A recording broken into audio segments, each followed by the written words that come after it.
لله رب العالمين والصلاة والسلام على رسوله الكريم اما بعد فاعوذ بالله من الشيطان الرجيم بسم الله الرحمن الرحيم وعن سلمة بن الأكوع رضي الله تعالى عنه قال رخص رسول الله صلى الله عليه وسلم عام عوتات في المتعة 3 أيام ثم نهى عنها رواہ مسلم۔ آج کا درس جو ہے کتاب النکاح میں سے فاسد نکاح کی ایک جو ہے قسم نکاح متعہ اس کے متعلقہ ہے۔ تو نکاح متعہ سے یہ مراد ہوتی ہے کہ مرد جو ہے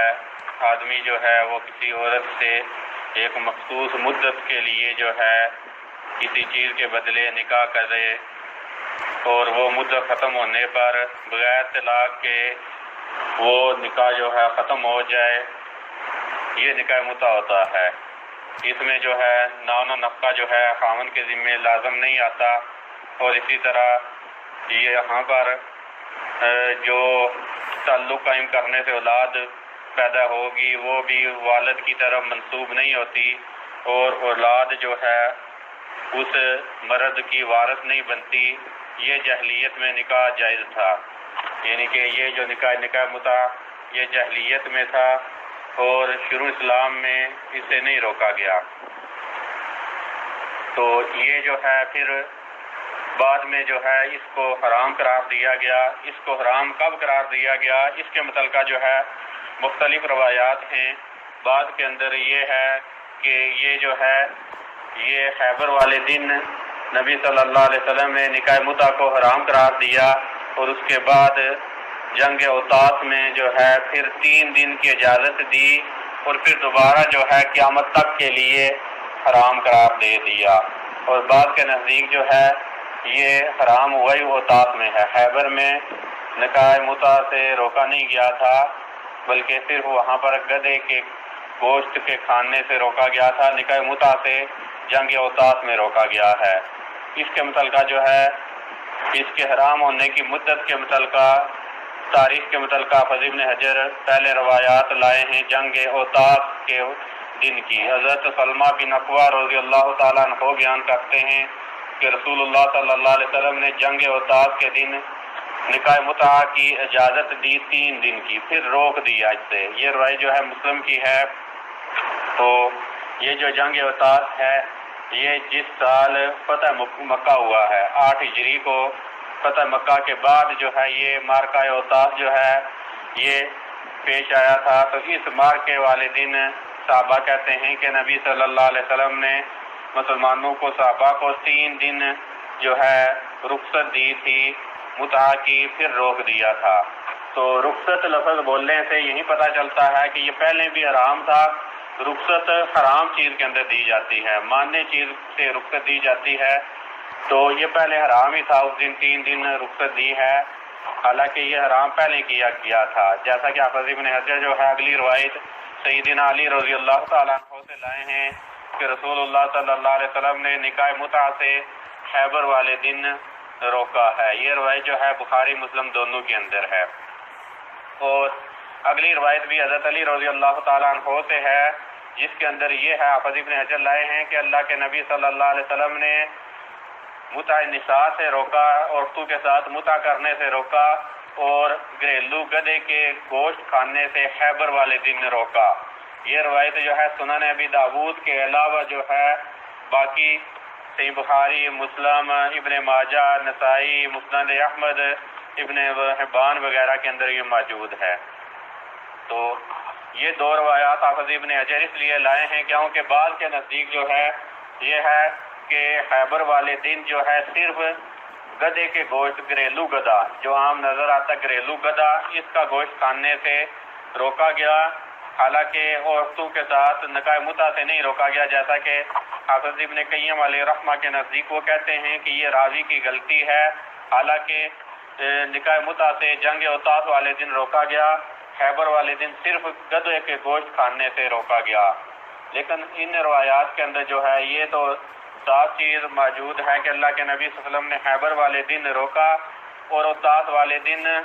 رخصت دی 3 دن، اس کے بعد دوبارہ جو ہے منع کر دیا قیامت تک کے لیے۔ جیسا کہ ربیع بن صبرہ اپنے باپ صبرہ رضی اللہ تعالیٰ عنہ سے بیان کرتے ہیں کہ رسول اللہ صلی اللہ علیہ وسلم نے فرمایا کہ میں نے تم کو عورتوں سے جو ہے متع کرنے کی اجازت دی تھی، اور اللہ تعالیٰ نے یہ چیز تمہارے اوپر قیامت تک کے لیے حرام کر دی ہے۔ اور آگے فرمایا اللہ کے نبی صلی اللہ علیہ وسلم نے جس نے ایسا کام کیا ہو، یعنی کہ متع کا مادہ کسی عورت کے ساتھ کیا ہو، فَلْيُحِلَّ سَبِيلَهَا، وہ اپنا رستہ چھوڑ دیا، یعنی کہ اب حرام ہو گیا ہے۔ جس نے پہلے جو مادہ کر دیا ہے وہ مادہ چھوڑے، ختم کرے، رستہ چھوڑ دے یہ۔ اور ساتھ میں یہ فرمایا کہ نکاح متع کے بدلے میں جو کچھ دیا ہے اس آدمی نے، اس میں سے کچھ لینا، یہ نہیں ہے کہ اب جو ہے حرام ہو گیا تو جس عورت کو کچھ دیا ہے اب وہ کہے کہ میں اسے کچھ لوں گا، تو یہ فرمایا کہ لینا کچھ نہیں ہے، جو دیا ہے بس چھوڑ دو اس کو۔ یہ روایت جو ہے مسلم کے اندر ہے، سنن ابی داؤد کے اندر ہے، سنن نسائی میں ہے، سنن ابن ماجہ میں ہے، مسند احمد میں ہے، صحیح ابن حبان کے اندر ہے یہ روایت۔ تو اس روایت کے اندر جو ہے قیامت تک کے لیے متع سے روکنے کا ذکر ہے، قیامت تک اب حرام ہو گیا ہے یہ نکاح متع۔ تو اس نکاح متع کو امت کا اجماع ہے کہ یہ حرام ہے، ساری امت کا اجماع ہے یہ حرام ہے، سوائے ان بدبختوں کے جو شریعت کو نہیں مانتے، صحابہ کو جو ہے گالی دیتے ہیں، یعنی کہ رافضی شیعہ جو ہیں، ان کے نزدیک جو ہے نکاح متع اب بھی جائز ہے۔ لیکن اللہ کو ان کی اتنی پھٹکار پڑی ہوئی ہے کہ چلیں وہ باقی کی تو بات نہیں مانتے صحابہ کی۔ سیدنا علی رضی اللہ تعالیٰ عنہ کو وہ اپنا پہلا امام جو ہے اور خلیفہ بلا فصل مانتے ہیں، کہتے ہیں کہ سیدنا ابو بکر، سیدنا عمر رضی اللہ تعالیٰ عنہما سے پہلے حضرت علی رضی اللہ تعالیٰ عنہ خلیفہ ہیں، نعوذ باللہ، اللہ معاف کرے، ان دونوں نے جو ہے قبضہ کیا ہے خلافت پر، تو یہ ان کی بھی نہیں مانتے، کیونکہ دیکھیں اللہ رب العزت نے جو ہے ایسی حکمت کے ساتھ حضرت علی کی زبان سے یہ حدیث بیان کروائی ہے کہ اللہ کے نبی صلی اللہ علیہ وسلم نے یہ روایت جو ہے کہ خیبر والے دن اللہ کے نبی صلی اللہ علیہ وسلم نے نکاح متع سے اور گدھوں کے گوشت کھانے سے روکا، یہ سیدنا علی رضی اللہ تعالیٰ عنہ بیان کرتے ہیں، یعنی کہ یہ اپنے امام کی بھی نہیں مانتے۔ بس یہ جو ہے اللہ کی طرف سے ایسی ان کے لیے بدبختی ہے، لعنت ہے، جس طرح لباس ہے ان کا کالا، اسی طرح یہ اندر سے بھی کالے ہیں۔ اللہ رب العزت نے ان کے اوپر جو ہے پھٹکار ڈالی ہوئی ہے کہ یہ اپنے امام جو ہے امام اول جو اس کو مانتے ہیں، امام معصوم حضرت علی رضی اللہ تعالیٰ عنہ، ان کی بھی نہیں مانتے۔ یہ روایات ان سے مروی ہیں حضرت علی رضی اللہ تعالیٰ عنہ سے کہ نکاح متع خیبر والے دن حرام کر دیا گیا، اور یہ جو ہے قیامت تک حرام ہے، اب اس کی اجازت نہیں ہے۔ ہاں بعض صحابہ سے روایات ایسی مروی ہیں جن کے اندر جو ہے یہ ہے کہ وہ نکاح متع کا ذکر ہے نبی صلی اللہ علیہ وسلم کے زمانے کے بعد بھی، جیسا کہ سیدنا عبداللہ بن عباس رضی اللہ تعالیٰ عنہما کا ایک موقف تھا کہ نکاح متع جو ہے ضرورت کے تحت اب بھی جائز ہے، لیکن ان کو نبی صلی اللہ علیہ وسلم کی یہ بات پہنچی نہیں تھی۔ بعد میں سیدنا علی رضی اللہ تعالیٰ عنہ نے ان کے ساتھ مناظرہ کیا، بات سمجھائی ان کو، بعد میں سختی بھی کی کہ ایسا موقف نہیں ہے درست، نبی صلی اللہ علیہ وسلم نے جو ہے نکاح متع سے قیامت تک کے لیے روک دیا تھا، اب جو ہے یہ حلال نہیں ہے، یہ حرام ہی ہے۔ تو نکاح متع قیامت تک کے لیے حرام ہے، کیونکہ یہ جو ہے یہ ایک ایسی صورت ہے کہ جو نکاح کے ساتھ جو ہے مناسبت موافقت نہیں رکھ سکتی، کیونکہ نکاح جو ہے اس لیے ہوتا ہے کہ اس کو دائم رکھا جائے، اس کو جب تک وہ چلے تب تک رکھا جائے، یعنی کہ یہ نہیں ہے کہ چند دنوں کے لیے نکاح کیا جائے اور اس کے اندر عورت کے لیے نہ کھانا پینا ذمہ کوئی آدمی لے، اور اس تعلق سے قائم ہونے والی اوراد جو ہے وہ بغیر کسی جو ہے کسی کی طرف منسوب ہوئے جو ہے وہ دنیا کے اندر آئے، تو یہ نکاح کا مقصد نہیں ہوتا۔ نکاح کا مقصد یہ ہوتا ہے کہ اگر کسی مرد نے نکاح کیا تو اس کو لمبا عرصہ جو ہے جب تک عورت اس کے ساتھ رہتی ہے تب تک جو ہے عورت اس کی جو ہے بن کے رہتی ہے، اور اس کے بعد جب وہ آدمی اگر پہلے مر جائے تو اس آدمی کے مرنے کے بعد عورت جو ہے عدت گزارنے کے بعد آگے کسی سے شادی کر سکتی ہے۔ تو نکاح یہ ہوتا ہے، اور اس تعلق سے جو قائم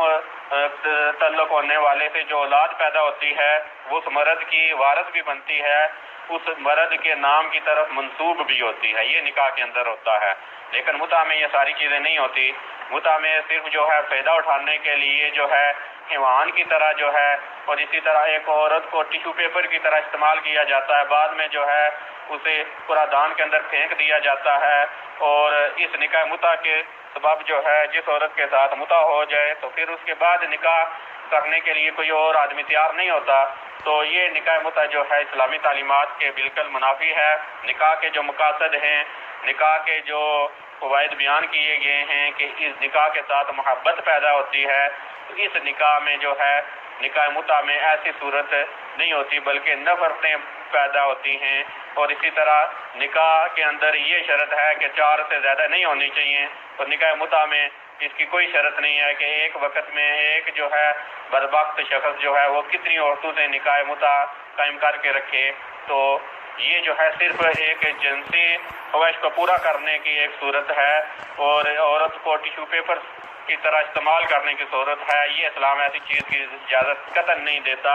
اسلام جو ہے وہ کہتا ہے کہ جو تعلق قائم ہو وہ لمبا عرصہ چلے، جب تک جو ہے دونوں کی طرف سے کوئی نافرمانی نہیں سامنے آتی، اخلاقی جو ہے بدترینی نظر آتی، تب تک یہ جو ہے تعلق لمبی دیر چلے۔ لیکن نکاح متع جو ہے ایسی نہیں صورت اس کے اندر۔ تو نکاح متع امت کے تمام امت کا اتفاق ہے، اجماع ہے کہ یہ قیامت تک کے لیے حرام ہے، سوائے جو ہے رافضی شیعوں کے، ان کے نزدیک جو ہے یہ اب حلال ہے۔ ہاں شیعوں میں سے بھی بعض ایسے افراد ہیں جنہوں نے اس کے اوپر جو ہے لعن طعن کی ہے کہ یہ جو نکاح متع ہے یہ شریعت اس کی اجازت قطعاً نہیں دے۔ چند ایک جو ہیں رافضی بھی موجود ہیں جو اس سے روکنے والے ہیں، لیکن اکثریت ان کی اس کی قائل اور فائل ہے کہ ایسا نکاح جو ہے جائز ہے۔ اور کل جو ہے اسی طرح ایک ناجائز باطل فاسد نکاح حلالہ اس کے متعلقہ بیان ہوگا۔ نکاح حلالہ جو ہے اس کے متعلقہ کل بیان ہوگا۔ واستغفر اللہ لی ولکم ولسائر المسلمین والمسلمات وآخر دعوانا ان الحمد للہ رب العالمین۔